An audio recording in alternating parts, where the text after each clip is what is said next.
अचिंत्या व्यक्त रूपाय निर्गुणाय गुणात्मने समस्त जगताधार मूर्तये ब्रह्मणे नमः।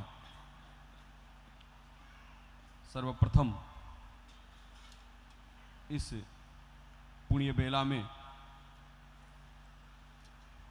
गुरुदेव एवं गुरु माता के सानिध्य में उपस्थित काशी विद्वत परिषद के समस्त विद्वतगण को प्रणाम करता हूं।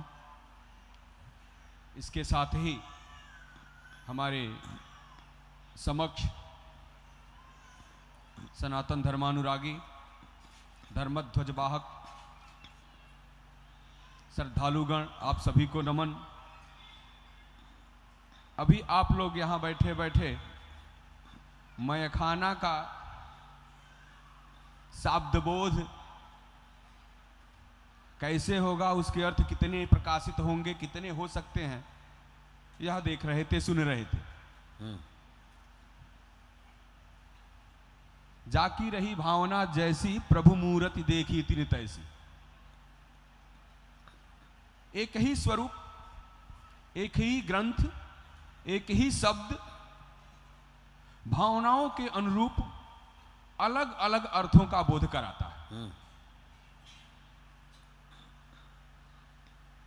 जिस तरह से गुरुदेव ने वेदांत के अनुसार ब्रह्म साक्षात्कार, गर्ग जी ने ब्रह्म साक्षात्कार, हमारे काशी विद्वत परिषद के महामंत्री प्रोफेसर रामनारायण द्विवेदी जी ने माया का नाश होने के बाद ब्रह्म तत्व का साक्षात्कार और फिर परम ब्रह्म की प्राप्ति, और परम ब्रह्म की प्राप्ति के उपरांत उसके द्वारा विश्व कल्याण का मार्ग प्रस्फुटित होना, सब एक दूसरे से आबद्ध हैं। हम सभी जानते हैं अपनी भारतीय सनातन ज्ञान परंपरा में वेदा विभिन्ना स्मृतियो विभिन्ना नासौ मुनिर्यस्य वचः प्रमाणम शास्त्रस्य तत्वम निहितम गुहायाम महाजनो ये न गतः सपंथा। 4 वेद हैं, उपवेद हैं, 18 पुराण हैं, उपनिषद हैं, स्मृतियां हैं, ग्रंथ बहुत हैं जिसमें ज्ञान विज्ञान भरा हुआ है। सबको पढ़ने का सामर्थ्य किसी मनुष्य में नहीं है, हम पढ़ भी नहीं सकते। तो फिर उनके तत्वों का, उनमें निहित ज्ञान राशि से विश्व कल्याण का मार्ग कैसे प्रस्फुटित हो? तो कहा कि महाजनो ये न गतः सपंथा।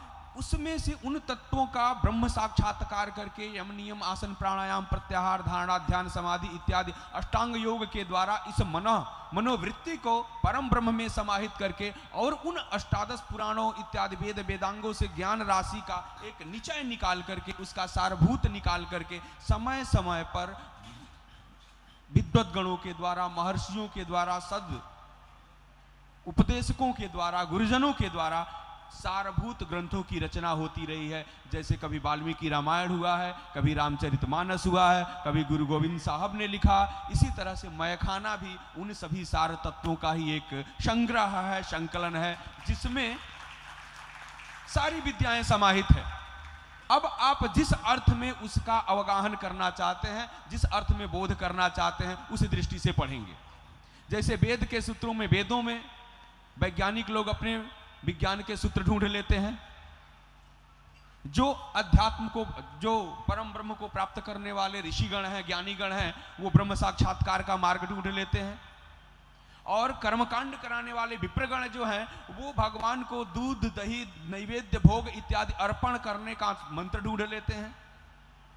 और पाश्चात्य लोग हैं, उनको भेड़ों और गणेरियों का वो मंत्र समझ में आता है, गाना समझ में आता है। तो इसलिए जिस तरह की दृष्टि हमारी होगी, जिस तरह का विचार होगा और जितना हमारा ज्ञान गूढ़ होगा, उसके विषय में जितनी हमारी तार्किक और सूक्ष्म बुद्धि होगी, वैसे ही फलों की प्राप्ति भी होगी। अभी तो केवल मयखाना शब्द पे चर्चा हो रही थी। सोचिए जब उस ग्रंथ के एक एक पद्यों पे चर्चा होगी तो उसमें से क्या गुणतम रहस्य आपके सामने प्रकाशित होंगे। जोर से ताली मारो। केवल अभी मयखाना नाम शब्द, जो शीर्षक है, वो इतने गूढ़ अर्थों को अपने अंदर समाहित किए हुए है, तो उसके विषय कितने गंभीर होंगे, इस पर निश्चित ही चिंतन और मनन करने की जरूरत है।